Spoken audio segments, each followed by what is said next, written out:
آدمایی که در همین اپوزیسیون اخیراً وارد زندان شدند، همه چیز رو از دست دادن، ولی به خاطر ارزش‌ها جوانمردی کردند و این جنایت‌ها رو به دوش نگرفتند.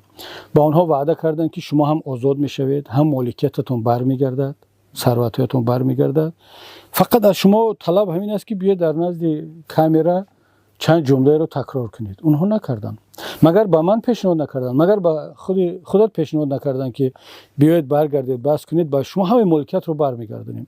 امروز وقتی ما صحبت کرده شدیم، همین صبح با چند از باز برادران باز پیام فرستادند که آواز هست که شما بیاد قطع کنید، برگردید، تمام اون بایگری که از شما گرفته شد به شما برگردونده می شود و باز علاوگی به شما جبران ها رو میدیم.